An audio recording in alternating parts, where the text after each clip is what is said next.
La plateforme Salesforce offre des possibilités d'automatisation. On peut connecter des API de plusieurs systèmes. On peut connecter pas mal de choses à Ouais. Salesforce. Donc oui, en interne, Salesforce, oui. Après, il y a des outils comme Zapier, Pabbly, enfin, il y en a pas mal qui permettent de pousser un peu l'automatisation un peu plus loin. Mais Salesforce offre de base pas mal d'automatisation, Ok. de flux d'automatisation. Euh, on va en venir un peu à du coup la partie un peu sales de ton expérience parce que j'imagine qu'à force de bosser avec les entreprises, tu as pu repérer certains patterns, notamment au niveau de la gestion de clients, ce qui marche plus ou moins.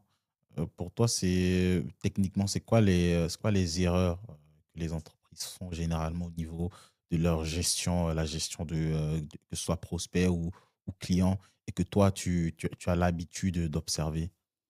Dans la plateforme Salesforce, Oui, dans la plateforme Salesforce ou même en discutant avec les équipes sales, hein, par rapport à ton expérience. bah, pour moi, hein, la problématique qui amène un client à prendre Salesforce, c'est un manque dans le suivi du client. Donc, comme Salesforce, c'est un outil collaboratif, donc on prend un exemple de deux commerciaux. Avoir une fiche client où tout est répertorié, on sait qu'à tel moment, on lui envoie un mail, à tel moment, il y a un appel, à tel moment, il y a eu telle commande, tel achat, ou ça s'est pas passé, ça s'est passé. Ça permet d'avoir une gestion commerciale de l'outil. Et c'est généralement cette partie-là qui, bah, toi, Tony, tu vas garder ça sur ton ordinateur, l'autre commercial va garder sur son ordinateur, et au final, on ne saura pas ce qui s'est fait, ce qui Ouais, s'est fait. Ou les si données demain, ne toi, sont tu pas pars, partagées, en ou fait. si demain, toi, tu pars et que quelqu'un te remplace, ben, on ne saura pas l'historique, parce que tu vas partir, enfin, comme 90% des commerciaux, tu vas partir avec ton fichier. Donc, si on n'a pas un outil collaboratif, la personne part et du coup, on ne sait plus. Donc, on repart de zéro. Alors que Salesforce, vu que c'est un outil collaboratif, en rentrant, en se forçant à rentrer toutes ces informations là dans Salesforce, ça permet que, je prends les cas extrêmes, mais si quelqu'un part, ben que la personne qui le remplace, ben, du coup, ait toutes les informations.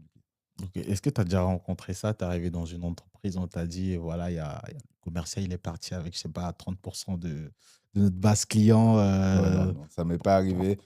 Et puis maintenant, je pense que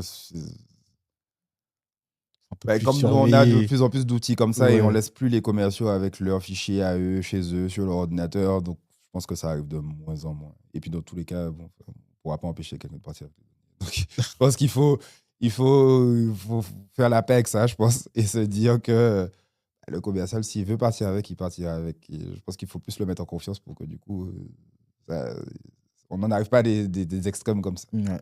Donc, ouais, c'est vrai qu'après, la donnée pour une entreprise,